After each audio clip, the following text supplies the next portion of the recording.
But first, I'm here at the University of St. Thomas in the Montrose area, where the school is celebrating the appointment of Pope Leo XIV. A very exciting day here on campus.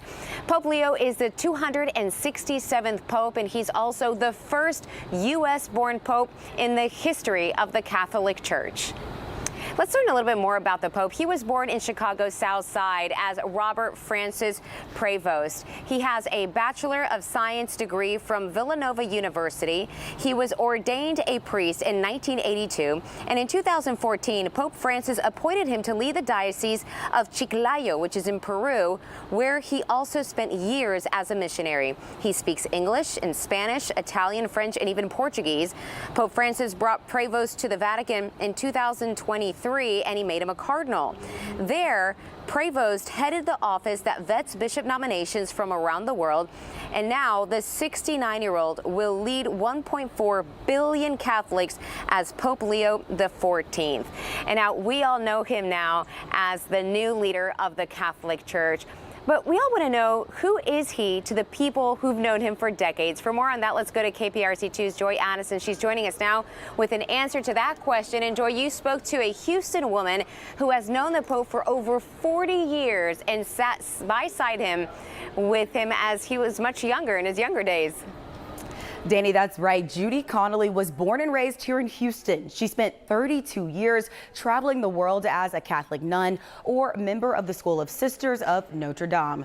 Today, she gives us an inside look at the new Pope, her former classmate, someone she says touched her heart by supporting a dream that many people, including their other classmates at the time, protested.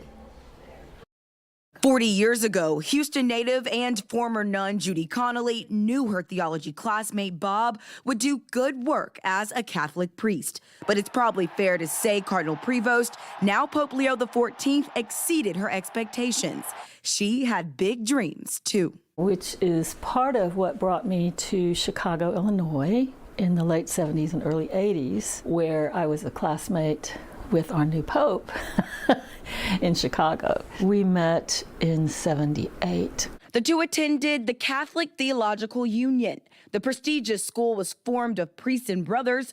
Judy was the first woman to be accepted. She says Pope Leo XIV was one of the very few people that supported her dream to be the first ordained woman. I was on the side of trying to forward the leadership of women in the church. Some people were angry, some people were hopeful about that, some people participated in a protest.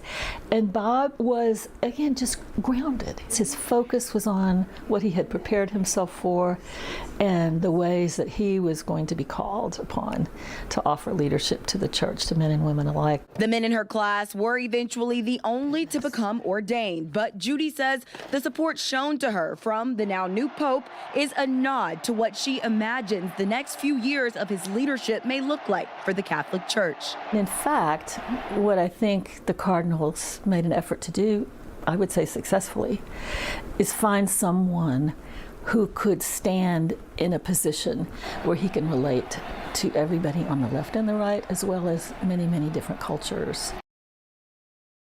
And as mentioned, though she was not ordained, Judy says she is so proud of her degree. And she also says the support of her friend Bob reminded her that her work in the church was important. She says she has big hopes for the work that he will do now as the highest ranking leader of the Catholic Church.